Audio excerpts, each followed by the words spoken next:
Ok les boys, il nous reste encore du temps. On donne tout ce qu'on a. Let's go! Salut les boys! Lance en poulet! 109.1 Sport des Sous.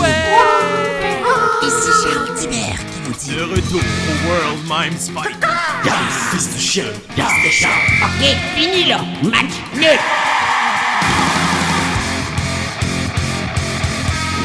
What's up les nuls et bienvenue au Match Nul, le meilleur balado sportif que personne n'écoute. Nous sommes rendus à l'épisode 99 du podcast, The Great One.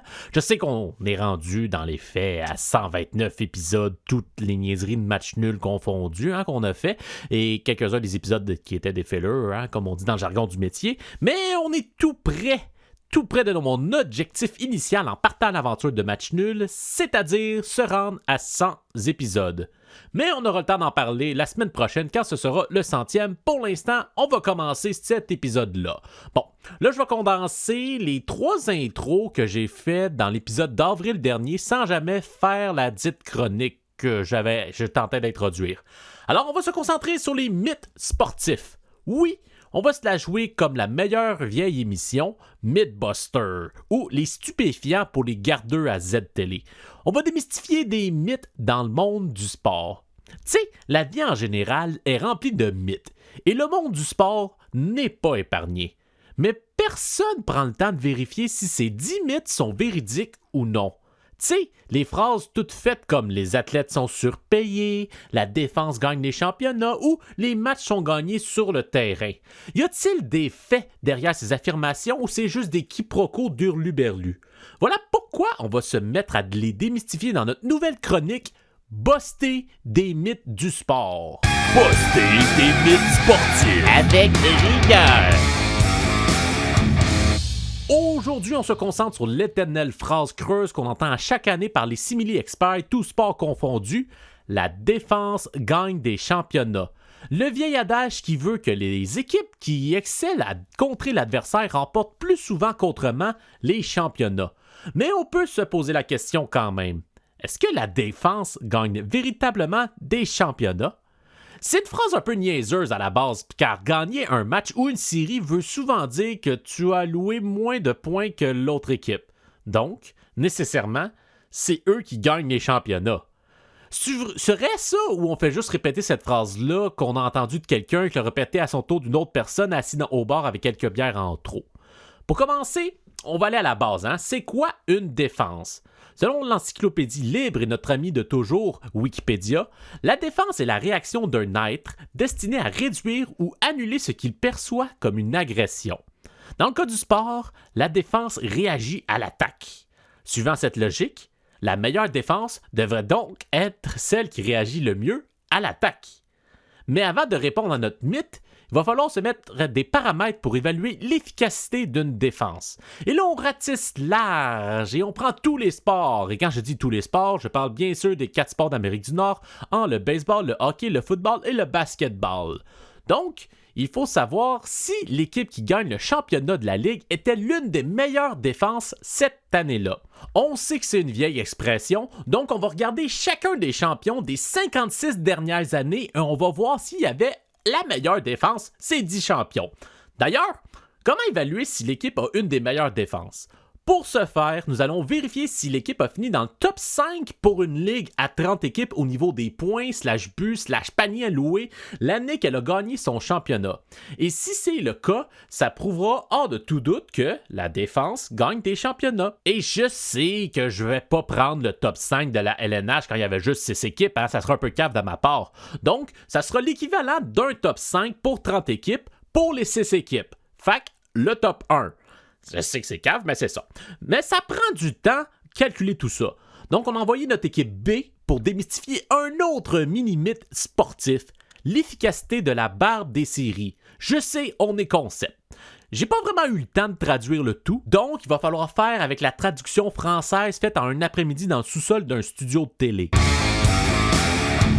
La défense, c'est bien en série, mais quel est le véritable facteur qui influence réellement le résultat final? La barbe. Exactement. Et nous allons quantifier aujourd'hui si porter une barbe en série porte chance ou non. La barbe des séries représente pour plusieurs joueurs l'unité de l'équipe et un rappel à chaque matin devant le miroir que c'est les séries. Mais Craig, comment savoir si une équipe est plus près de gagner la coupe avec une barbe que sans une barbe? Posons-leur la question. Nous voilà à Seattle pour rencontrer Jarrett McCann et Matthew Beniers du Kraken durant les dernières séries. Pourquoi tu te laisses pousser la barbe? Je n'ai pas vraiment de barbe qui pousse, je tiens ça de ma mère, mais j'essaie quand même en signe de soutien à l'équipe. Écoutez, il y a un mec qui l'a fait avant moi et il l'a gagné. Donc si je la laisse pousser, ça augmente mes chances, hein, non? Alors, Mike, qui a porté la barbe durant les séries en premier? Laissons le narrateur nous l'expliquer. La barbe des séries est une superstition qui a débuté au tournant des années 80 avec quelques joueurs des Islanders de New York lors de leur conquête consécutive de Coupe Stanley. Les Red Wings de Détroit de 1985 en ont fait la première mention avec le défenseur Brad Park qui déclara aux médias que leur barbe des séries les ferait gagner, ce qui n'est pas arrivé. Si on résume, nous avons simplement à vérifier chaque équipe qui ayant participé aux séries depuis 1985 et voir lesquelles d'entre elles ont des joueurs barbus. Comme ça, nous saurons quand est-ce que la tradition a débuté et si elle fonctionne. Direction les archives nationales.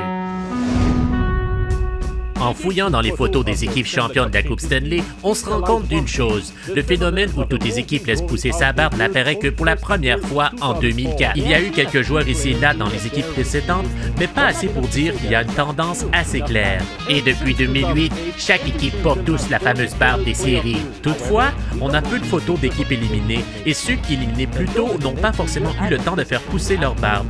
Donc, il est dur de dire si la barbe ou l'absence de barbe leur apporte des chances. Mais Mike, ce tournant soudain ne correspond pas à un phénomène social du début des années 2010. Lequel? Narrateur, explique-nous.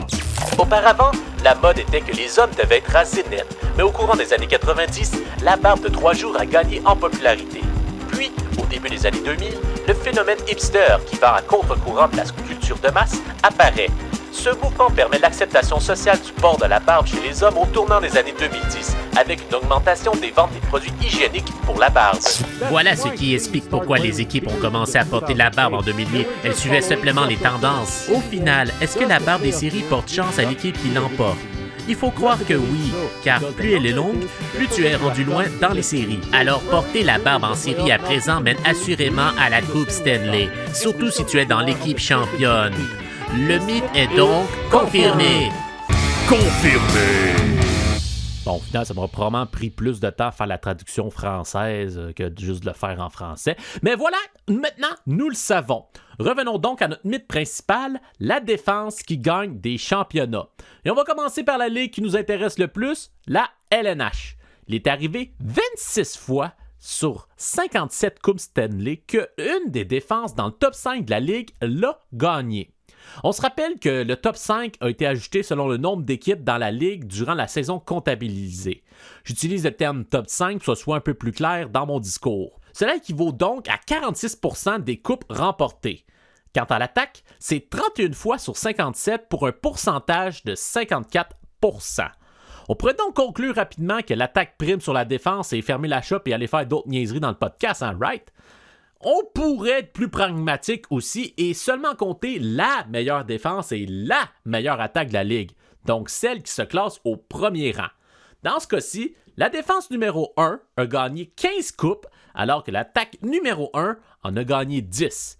Et pour les fans, oui, ça peut être des femmes aussi, mais des fans de statistiques, seulement 2 coupes ont été gagnées par une équipe qui a fini au premier rang en attaque et en défense, soit le Canadien de Montréal en 1977 et 1978. Somme toute, les deux s'annulent un peu. Et petit aparté ici, il y a 4 équipes depuis le changement du format des séries qui ont remporté la Coupe Stanley en n'ayant ni de défense top 5, ni d'attaque top 5. Ce qui démontre que le nouveau format des séries favorise les surprises et que les meilleures équipes s'affrontent plus tôt. Passons maintenant à la NBA. Ça marque beaucoup de points au basket, je l'accorde, mais ça ne nous empêche pas d'avoir des statistiques avancées comme le Offensive and Defensive Rating, qui est en gros fait une moyenne sur 100 possessions des points produits ou alloués par une équipe. C'est la meilleure stat que j'ai trouvée pour les fins de notre recherche et je sais que j'aurais pu aussi utiliser les statistiques avancées pour les autres sports, mais je ne l'ai pas fait parce que c'était plus clair dans les autres sports. Donc, qu'est-ce que ça donne? Une défense top 5 de la NBA a remporté 32 des 58 trophées Larry O'Brien, soit 55%. Une attaque top 5, 30 des 58 championnats pour 52%. Si on y va avec les numéros 1, c'est 13 fois pour la défense et 12 fois pour l'attaque. Pour les doublés numéro 1 attaque-défense, il y a eu les Bucks en 1972, les Lakers en 1973 et les Bulls en 1996 qui ont réussi le coup. On peut donc donner un léger avantage à la défense ici. Du côté de la NFL, les saisons sont plus courtes, hein? Donc les séries aussi, c'est seulement des matchs éliminatoires.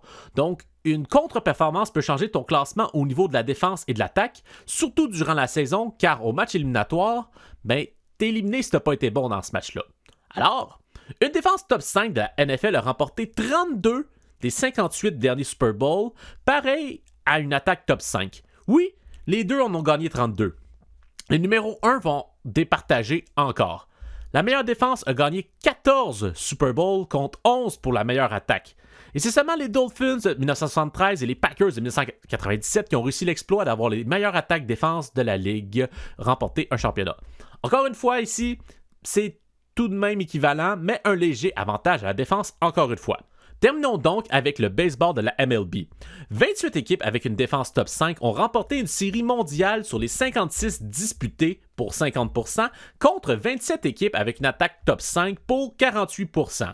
Au niveau des équipes avec des attaques et défenses top 1, c'est 11 pour l'attaque et seulement 6 pour la défense. Il a noté qu'aucune équipe du baseball ayant fini premier dans les deux catégories la même année ont remporté la série mondiale. Mais avantage attaque pour le baseball ici. Au final, lorsqu'on combine le tout, qu'est-ce que ça donne? Sur les 225 championnats disputés depuis 1967, oui, il en manque 3, je le sais, le baseball n'a pas fini encore sa saison en 2023 et il y a eu 2 lockouts sans série, 94 et 2005 pour la NNH. 118 équipes ayant une défense top 5 ont remporté les grands honneurs, bon pour 52% des championnats. Pas pire, mais l'attaque, elle, 120 fois sur 225 championnats qu'une équipe avec une attaque top 5 l'a remporté, soit 53% du temps. Ça y est, done deal, c'est réglé. Si on regarde du côté des défenses numéro 1, elles ont 48 championnats contre 44 du côté des attaques classées numéro 1. Bon, là, les deux mènent dans une catégorie. Comment les départager pour démystifier le mythe une bonne fois pour toutes? C'est pas si simple, hein? Car les championnats remportés par les défenses top 1, il se peut que l'équipe avait aussi une attaque top 5, hein? Sauf si tu t'appelles les Kings de Los Angeles en 2012 avec l'avant-dernière pire attaque de la Ligue.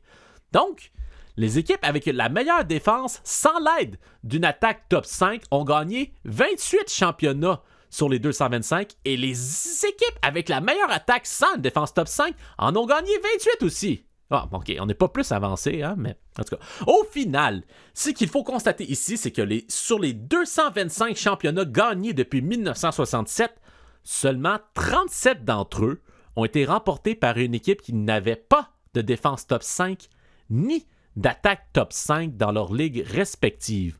Un maigre 17%. Ce qui veut dire que 83% des équipes qui ont gagné, qui ont été championnes, ont une attaque top 5 ou une défense top 5, ou voire même les deux dans leur rang. Cela démontre que les meilleures équipes de la Ligue se retrouvent souvent championnes, ce qui est une phrase aussi logique que notre prémisse de départ. Donc, est-ce que la défense gagne les championnats? Dans un sens, oui, mais de là à prévaloir sur l'attaque, pas vraiment, même qu'on devrait dire que l'attaque gagne des championnats. C'est peut-être la perception d'avoir vu souvent l'attaque classée numéro 1 échouer durant son parcours éliminatoire qui a amené à la perception que la défense qui gagne les championnats. Mais si on regarde les faits, les chiffres puis les engravures sur les trophées, c'est pas mal kiff-kiff entre la défense et l'attaque.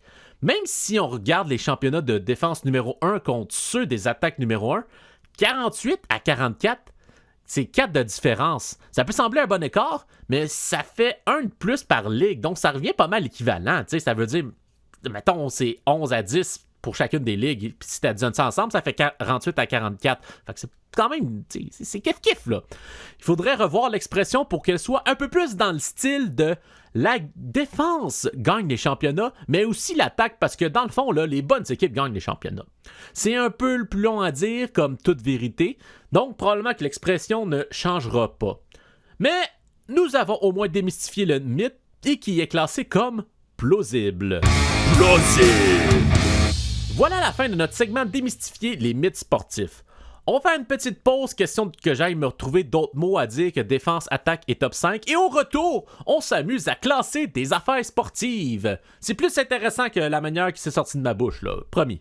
Vous êtes un joueur professionnel, vous venez d'être éliminé en série éliminatoire et vous ne savez pas quoi faire avec votre restant de barbe. Ne cherchez plus. Restantdebarbeforcash.com est la solution pour vous. Mettez vos restants de barbe dans une enveloppe, envoyez-le nous et recevez de l'argent pour vos restants de barbe dans les 4 prochaines semaines suivant votre envoi. On prend toutes les sortes de poils, allant de roux à pouilleux et même les moustaches molles. Restantdebarbeforcash.com. Envoyez vos poils à l'adresse suivante. Case postale 069 sous le dépanneur Costicine au Bélarus. Spécifié restant de barbe sur l'enveloppe. Restantdebarbeforcash.com. Restantdebarbeforcash.com. Non pas faux reste barbeau du cash, mais ne demandez pas pourquoi. Restantdebarbeforcash.com. Restantdebarbeforcash.com. On prend vos restes pour cash, mais ne demandez pas pourquoi. C'est classé top secret, donc pas de vos affaires. Bonaqua, yeah! Cette deuxième chronique du balado Match Nul vous est présentée par Bonaqua, l'eau en poudre la plus pure au monde. Versez la poudre, remuez avec de l'eau potable et buvez. Aussi simple que ça. Bonaqua. Yeah, tu me donnes envie de boire de l'eau, yeah! L'eau en poudre, c'est ça qu'il me faut, Pour cette deuxième chronique du balado Match Nul, j'ai décidé de nous prendre pour un site internet qui obtient la plupart de ses clics sur des articles de top 10, 15, 20, 69, etc. et de faire un petit classement, nous aussi.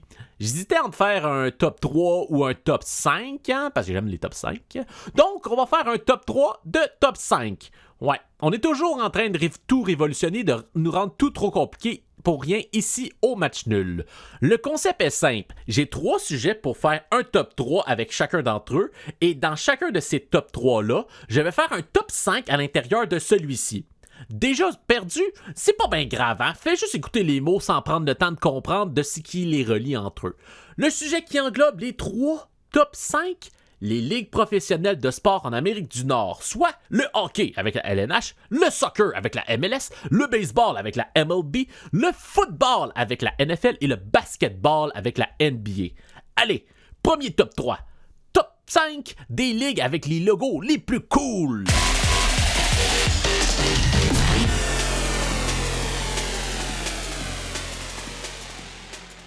Alors, en 5e place, la MLB. Malgré la présence de 2 clubs dans mes 10 logos préférés, c'est la MLB qui ouvre le bal en dernière place. Bon, je sais, avec l'historique de Match Nul, vous allez nous dire que Match Nul n'aime pas le baseball et blablabla, mais un peu. Mais tu sais, je trouve ça un peu blême d'avoir les premières lettres d'une ville comme logo principal. Je sais que le NY qui est des Yankees est iconique, hein, je dis bien, est cool, mais c'est pas leur logo principal, hein, c'est le chapeau avec les Yankees qui est écrit, en tout cas, oui. Il y a beaucoup de logos de baseball qui font vieux jeu, ils sont pas très au goût du jour, hein. Et c'est pour cette raison que la MLB se retrouve en dernier, hein. C'est un top 5 sur les logos les plus cool, d'ailleurs. En 4e place, la MLS. Oui, il y a des logos nice, mais excusez-moi, le nouveau logo des révolutions de la Nouvelle-Angleterre, c'est aussi laid qu'un chien Sheila avec un hangover qui a vomi partout dans sa petite toilette adaptée à sa taille. Le problème avec les logos de la MLS, c'est qu'ils sont presque tous pareils, c'est-à-dire soit la forme d'un badge ou d'un cercle. Hein? Il y en a des cool pour vrai, mais il y a beaucoup de... En 3e place... La NFL, ça pourrait en surprendre plus d'un, mais j'ai seulement 2 logos de la NFL dans mon top 25, soit celui des Bills et des Packers. Voyez comment je suis objectif, hein? Je classe lui des Packers haut de même si je les aime pas, parce qu'ils battent toujours mes Lions de Détroit, sauf cette année. Gna gna gna. Mais soyons francs, la plupart des logos sont restés pris au début des années 2000. Hein? Tu sais, ça change pas souvent. Les 2 derniers changements notables, c'était les Rams parce qu'ils venaient de déménager à LA et les Commanders de Washington car ils se sont enfin rappelés qu'être raciste, c'était pas correct. En deuxième place, Allez mec, go Swish or go home. la NBA. Elle finit deuxième, non loin de nos premiers. C'est dans la NBA qu'on retrouve, à mon avis, les logos les plus originaux. Mais ce n'est pas un top sur l'originalité, mais sur la coolitude de ces 10 logos. Autant qu'il y en a qui sont capables de bien intégrer le ballon de basket au logo comme les Mavericks, les Raptors et les Kings, mais il y en a d'autres qui sont moins bien faites comme le Suns, le Magic ou les Pélicans. La NBA a une belle variété, surtout dans les couleurs, mais on n'est pas tout le temps dans le rouge et bleu comme d'autres ligues le seraient. Et en première place, la LNH. Bon, je sais, en tant que Québécois, c'est sûr, je suis plus familiarisé avec les logos de la LNH, j'ai un biais évident. N'empêche que la plupart des équipes ont vraiment bien réussi leur logo. Hein. Éventuellement, les Blackhawks devront changer leur logo. Hein. Ils pourront s'inspirer de notre proposition de ribbon pour faire un gros coq noir fâché. Bon, tant qu'à y être, là, je vais vous dire les 10 logos que je trouve les plus cool. Ouais, un top 10 dans un top 5 dans un top 3. Hein. Vous verrez jamais autant de top outre que dans l'émission American Next Top Model. Donc, numéro 10, les Cubs de Chicago. Numéro 9, les Devils du New Jersey. Numéro 8, les Bills de Buffalo. Numéro 7, les Mets de New York. Numéro 6, les Flames de Calgary. Numéro 5, les Red Wings de Détroit. Numéro 4, les Hawks d'Atlanta. Numéro 3, les Blue Jackets de Columbus. Numéro 2, les Raptors de Toronto. Et numéro 1, accrochez-vous bien à vos chaises, le Nashville SC. Ben oui, toi!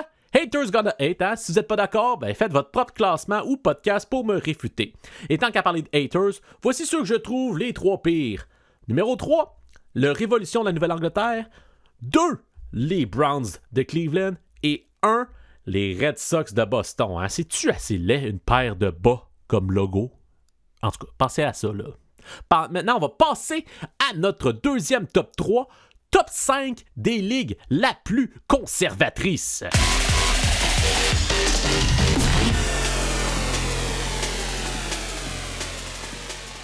Qu'est-ce que je veux dire par conservatrice? Tout simplement que les valeurs de la ligue ou des joueurs sont d'une autre époque. Le contraire voudrait dire qu'elles soient en phase avec la société. Numéro 5. Allez mec, go Swish or go home. La NBA. C'est une ligue menée par les joueurs et ces derniers sont très volubiles sur toutes sortes de causes. Eux sont capables de jouer avec des jerseys différents, hein? Et ben, c'est-tu drôle, hein? La NBA, j'ai fini par le dire, let's go, est aussi innovatrice en finançant un circuit professionnel féminin, la WNBA, ce que les autres ligues de ce top ne font pas vraiment. Ils commencent à peine à faire de l'argent avec ça, mais eux, au moins, ils ont eu la vision d'augmenter leur popularité en allant chercher le partisan féminin. Oui, c'est mercantile, comme l'est le sport. La NBA a juste ouvert la porte à aller chercher plus de l'autre 50% des êtres humains, ce qui est un peu wise niveau commercial à la base. Numéro 4. La MLS. J'ai pas vraiment grand-chose à dire sur la MLS, mais tu sais, avec le côté international, tout ça, pas même le choix d'être inclusif et ouvert sur le monde. Hein. Donc, ils ont mené les gains pour ce top 5. Hein. En plus, c'est les premiers à avoir un contrat télé full streaming avec Apple TV. Donc, c'est quand même non négligeable. Hein. Ça peut pas être très conservateur si on fait ça. Hein. Numéro 3. La NFL. On l'aurait classé avant la MLS, mais il y a trop de proprios blancs âgés de 70 ans et plus avec leurs belles valeurs des années 50 teintées de racisme et de sexisme, donc on y repassera. En plus, je veux dire, à chaque fois qu'ils meurent, ben, c'est leur femme qui est aussi vieille qui en hérite. Hein. Donc on reste dans le vieux là, avec les propriétaires. On a juste à se rappeler toute l'affaire entourant le Black Lives Matter avec Kaepernick qui met un genou au sol. Hein. Il a juste mis un genou au sol, gang. Hein. Mais bon, il faut le bannir à vie puis donner un contrat de 230 millions à un corps accusé d'assaut sexuel à plusieurs reprises. Mais bon, 2 poids, 2 mesures, comme on dirait. Numéro 2. La NLH. NHL. Ne soyez pas dupés par les soirées Pride Night et antiracistes, ça leur en prend pas beaucoup pour annuler de porter le chandail de la sorte, comme les Islanders, les Rangers, puis le dude des Flyers en ont fait au nom de la liberté d'expression, hein? Hey, les boys! Faites-en pas de Pride Night si t'es pas capable d'endosser la cause, hein, parce que là, ça paraît que vous faites pas juste semblant d'être socio-responsables. Puis là, en plus, ils ont décidé de retirer les chandails thématiques pour les échauffements. La LNH a décidé ça. Fait que, tu sais, au final, c'est ça. Hein, on montre le côté conservateur de tout ça. Puis tant qu'à parler d'uniforme, hein, c'est quoi cette niaiserie-là des clubs qui ne performent pas parce qu'ils ont une autre couleur de chandail? Voyons, bâtard, hein? L'un des sports les plus toughs qui requiert une dureté mentale exemplaire ne serait pas prêt à jouer avec des chandails autres que le couleur du bleu, blanc, rouge ou noir? En tout cas, les joueurs sont majoritairement des fils de riches peu en phase avec la société, avec une personnalité beige, sans expression, comme si tous les joueurs avaient tous un bâton dans le cul. Et comme on l'a appris avec les initiations, ben le bâton est peut-être resté pogné là, hein? Ceci expliquerait cela. Mais c'est la première ligue à avoir amené une équipe à Vegas, donc bravo pour ça. Et numéro 1, la MLB. Oui, j'ai mis le sport de vieux en première place. J'avais vraiment envie de mettre la NHL en premier, comme vous avez pu le constater, mais j'ai pas le choix d'y aller avec la MLB, hein. Tu sais, la Ligue a de la misère à changer les règles pour moderniser le sport, et quand elle les change, elle les enlève quelques saisons plus tard. On a l'impression que le sport est fixé dans le passé, hein, ce qui est pas étonnant vu que le sport est basé sur le souvenir, les sensations ressenties lorsqu'on jouait nous-mêmes. On parle plus de ce qui se passe avant que de le maintenant. Tu sais, c'est juste en 2018 hein, qu'on a interdit aux nouveaux joueurs de chiquer du tabac. Hein? Chiquer du tabac, man! On chiquait ça au Far West pour que ça fasse plus de bruit au moment de cracher dans un seau en métal, hein? Tu sais, quand je vous dis qu'ils sont lents à changer des choses, là, le baseball. En tout cas, on se ressaisit. Terminons notre top 3 avec notre dernier et troisième top 3. Top 5 de la ligue la plus rig.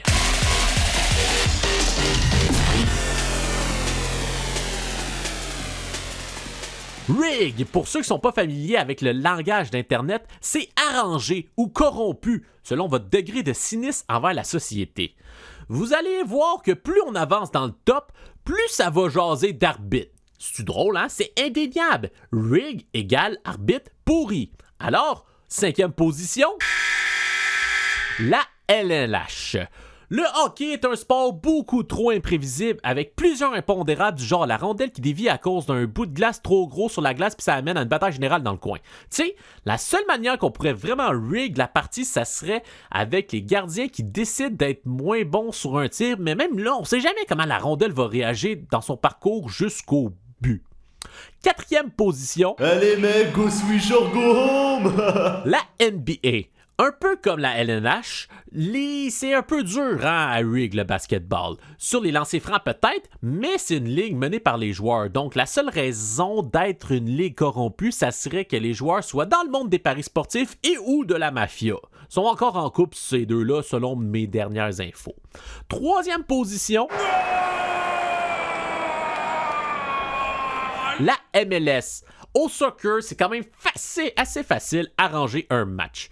Juste à niaiser avec le ballon sans trop attaquer pendant 90 minutes et voilà, un match nul. Ouh. Il faut noter qu'historiquement, c'est déjà arrivé dans le monde du soccer de matchs truqués, hein, beaucoup trop souvent qu'on le pense. Mais ça reste la MLS. Donc tout le monde s'en fout, il n'y a pas grand argent qui se brasse ici, d'où la position dans le top. Oh, puis on va se le dire entre nous, là, les arbitres peuvent décider de fermer les yeux le temps d'un match aussi, hein, ou de loucher jusqu'à un bar. En tout cas, je dis ça, je dis rien. 2e position. La MLB. Je veux pas encore casser du sucre sur le dos du baseball. Mais les arbitres ont la destinée du jeu entre les mains. Prise ou balle, sauf ou retirée. La seule fois qu'ils ont rien à décider, c'est pour les circuits ou les frappeurs atteints. Donc, on peut arranger la game avec l'arbitre en leur filant un petit brun pour favoriser l'issue d'une partie. Mais il n'y a pas juste les arbitres, hein. Il y a les joueurs au bat aussi. C'est facile pour eux de laisser passer des lancers ou de souligner dans le beurre et d'être retirés sur 3 prises. Pour vrai, la MLS aurait été 2e si c'était un championnat un peu plus gros et si l'Europe et les pays arabes en prenaient compte, là. Tu comprends un peu, là. Donc voilà. Et la première position va à la NFL. Un mot avec un déterminant, le script. Plusieurs vont nous dire que c'est seulement un meme tiré de l'Internet, mais il n'en est rien. Si un joueur poche de la NFL approuve l'existence d'un script durant un podcast inconnu américain, c'est que ça doit être vrai. Inquiétez-vous pas, cher nul, on va mettre notre Charles Divine national pour élucider ce mystère. Bon, peut-être qu'on exagère un peu, n'empêche qu'il y a souvent des controverses entourant les décisions arbitrales. Les partisans ont tous l'impression que le corps arbitral, dont la NFL, a ses équipes chouchous, comme on peut le constater avec les Chiefs durant les séries éliminatoires. Mettons, les soupçons sont élevés. Et en plus, la ligue est enregistrée sous la forme entertainment et non de ligue sportive. Hein? On pourrait dire que, en fait, la plupart des ligues sont sous organismes à but non lucratif parce que ça leur sauve des taxes. Hein? En tout cas, anyway. Donc voilà ce qui complète notre dernier top 5 du dernier top 3. On va se diriger maintenant vers les bureaux de la Ligue nationale de hockey parce qu'on a eu vent que eux aussi travailleraient sur un script pour la prochaine saison. Allons voir un peu ce qu'il y en est. Alors, si on met l'aréna dans l'aéroport de Phoenix, là, le monde devrait y aller. Ouais, je veux juste parler à Gary Bettman, il est où? Désolé, monsieur, j'ai essayé de l'arrêter. C'est bon, je vais m'en occuper. Ah, monsieur Bettman, un plaisir de vous rencontrer. Je suis ici, vous serrez la main à une statue de pingouin. C'est dur de voir la différence, hein? Vous savez, je suis du genre blagueur, hein? Ouais, bon, qu'est-ce que vous faites ici? Je m'appelle Bastien Lavoie et je suis étudiant au Cégep du Vieux-Montréal, puis j'ai écrit un script pour la prochaine saison de la LNH juste pour vous. Bon. Pourquoi tout le monde pense que le sport est arrangé? On peut pas juste avoir des controverses non planifiées? Quoique, si elles sont planifiées, on pourrait mieux y réagir. Exact! Si la NFL en a un, pourquoi pas nous? C'est vrai qu'on aime faire semblant d'être une grosse ligue, mais on n'est pas vraiment... Laissez-moi au moins vous présenter les grandes lignes de la saison, hein? Ça peut pas être pire que vos saisons de lockout, hein? Vas-y, mais dépêche-toi. J'ai une séance de bouquet avec du monde qui me hue pendant 1 heure. Ah oui? Ouais, ça s'appelle du team downing. Donc, moi, Bastien Lavoie, j'ai trouvé la solution pour rendre le hockey enlevant aux États-Unis. Commence bien, il parle de lui à la 3e personne. On débute par l'annonce d'un Drive to Survive du monde du hockey. Mais on a déjà des séries télé de la sorte. Je sais, mais là, on va se concentrer sur les joueurs dans le programme d'aide de la Ligue. Ça va faire un bon show, hein? On pourrait même les suivre dans leurs déboires aux tribunaux, là, les joueurs impliqués dans le scandale d'Hockey Canada, là, ça va finir par sortir, cette affaire-là. Mais ça ne vend pas notre sport, ça. Non. Mais ça va créer des histoires, un buzz autour du sport. En tout cas, j'ai entendu Ray Lalonde dire ça à la radio une fois, je pense. Ah ben, si Ray Lalonde le dit, ça doit être vrai. J'ai aussi pensé que la Ligue devrait avoir sa propre chanson thème. Hein, Hockey Night in Canada, là, c'est bien, mais ça prend une toune pop qui monte ses charts. Hein, j'ai fait une démo de la toune dans mon sol pour te donner une petite idée. Hein, c'est du peu Bastien Lavoie. Hein. C'est pas vraiment nécessaire.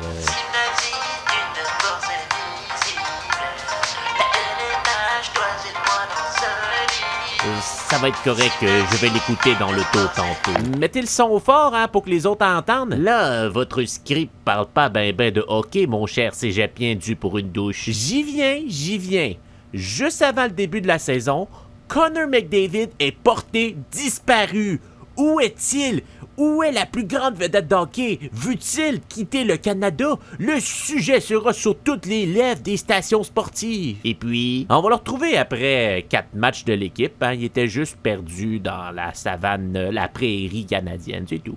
Il n'y avait pas un bon GPS. Pas sûr que c'est le genre de rumeur Parlant qu'on de veut... rumeurs, j'ai entendu de sources sûres que la ville Honolulu à Hawaï souhaiterait soumettre sa candidature pour une expansion. Hein. Ça pourrait meubler les discussions en novembre. Mais ils ont même pas d'aréna. Ah, c'est redevenu un critère. Ah, je vais changer ça dans le script, hein. Bon, c'est où les rumeurs d'Honolulu, hein? C'est pas loin de la rumeur d'Austin Matthews à Montréal, hein?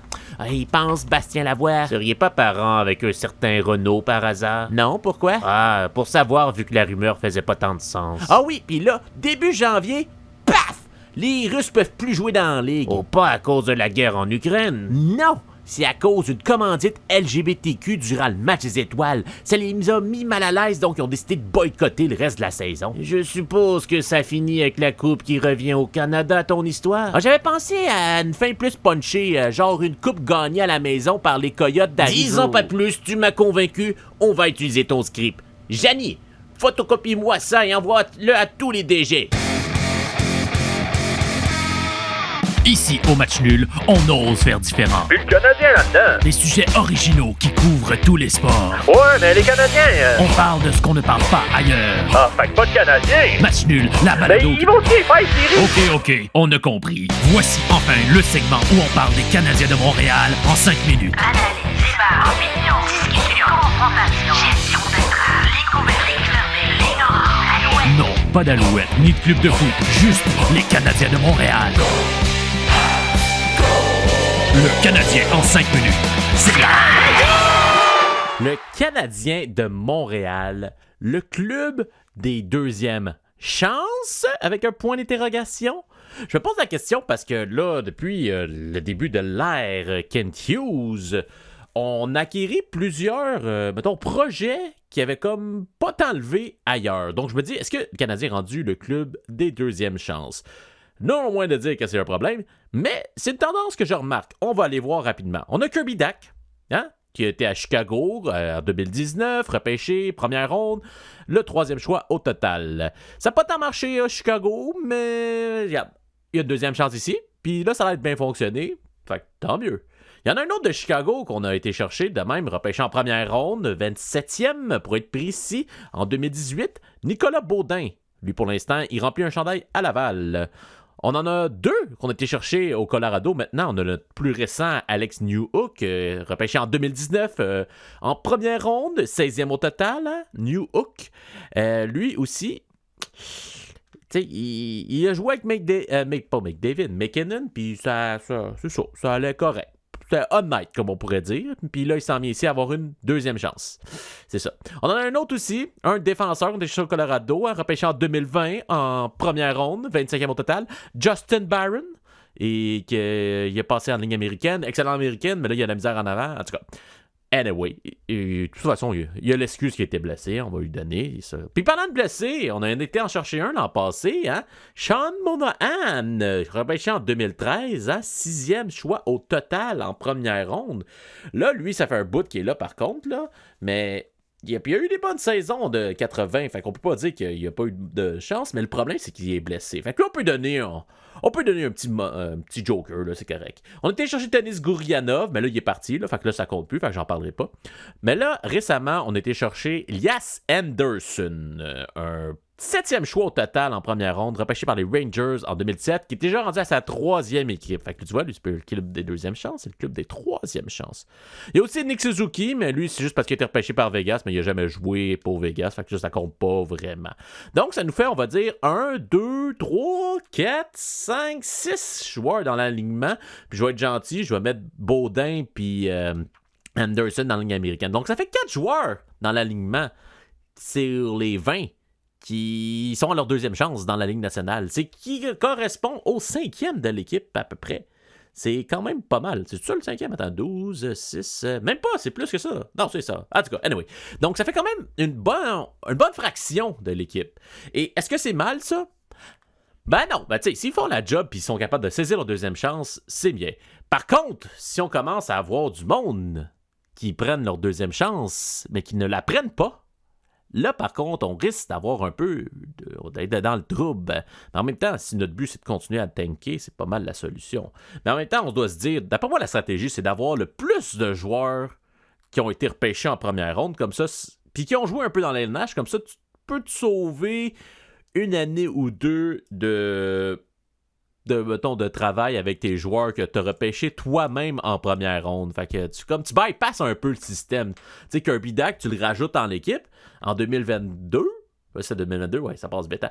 2022, puis il a déjà un peu joué dans la ligue, fait qu'il a déjà un petit peu son expérience. Fait que tu court-circuite un peu ton rebuild. Je pense que c'est un peu la technique qu'il essaie de faire. C'est pour ça qu'il allait chercher plein d'anciens choix de première ronde en espérant qu'ils soient excellents.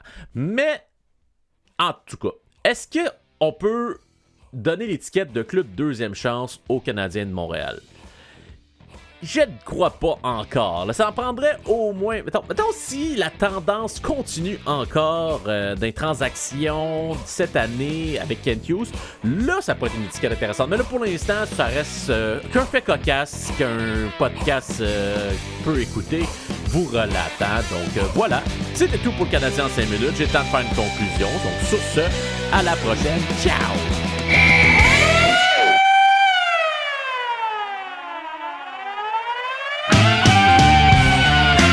De Québec là-dedans. Ça fait 5 minutes que tu parles, tu me laisses pas parler. Il serait temps qu'on parle d'eux un peu. Mais qu'est-ce que vous faites? Ouais, OK. Les Nordiques, envoie-moi 1 minute. Hey, j'ai été récemment au centre Vidéotron pour voir le hockey junior avec les Remparts, puis c'est un bel amphithéâtre pareil, hein? Ça serait bien pour une équipe de hockey. Pour vrai, il est sacoche, je vous le dis, il y a une belle zone de bord pis tout là, puis on voit bien la glace de partout, c'est excellent, épatant. C'est le moment de maintenir une promesse qu'on a faite il y a très très longtemps dans un épisode de podcast très lointain, c'est-à-dire le deuxième épisode de la Formule 1 et Mario Kart. Petit avertissement, le pilote qui est dans le sketch, ben il est plus dans Formule 1, c'est Nicolas Latifi. Ben, fait que ça fait un petit peu désuet, mais en même temps, on l'a écrit là 1 an et demi à peu près, puis on a juste bretté à le mettre, là, fait que c'est ça. Donc voilà, c'est le fameux moment, le Grand Prix du Canada version Mario Kart, là, qui est... Vous voyez, c'est tellement mal timé comme vous présentation, mais à un moment donné, je ne pouvais pas le garder pendant 1 an dans ma banque de sketch, donc le voici. Pour rajeunir son image et atteindre un nouveau public, la Formule 1 tente un mélange des genres en fusionnant son championnat à celui de Mario Kart Double Dash. Cette saison, chaque pilote de Formule 1 sera désormais accompagné par un personnage du jeu, ce dernier s'occupant des projectiles. Cette semaine, nous allons dans le cockpit du pilote Williams, Nicolas Latifi, assisté de Shy Guy. Deuxième circuit du championnat, le circuit Gilles Villeneuve. OK, ça va bien. Reste concentré. Un virage à la fois. Ah, mais qu'est-ce que... Ah, j'en peux plus de cette merde. On m'a pourtant dit qu'avec l'argent, ça serait facile, la Formule 1. Tu vas voir, fiston, la Formule 1, c'est vraiment facile. Ouais, c'est ça. Circuit de merde, avec de la musique de merde et des tortues de merde. Allez, Nicolas, ressaisis-toi. Reste calme. C'est un virage à la fois. Ah! Banane de merde! Et toi en arrière, ça te dit pas de m'aider un peu? Je comprends pas ce que tu dis. Dis des mots. Mais qu'est-ce que tu pointes? Tu veux que je... Non, hors de question que je fonce dans une boîte. La dernière fois que j'ai tenté quelque chose en piste, j'ai empêché Hamilton de gagner son 8e championnat. Mais qu'est-ce que tu... Lâche le volant, arrête! Tu vas me faire déraper!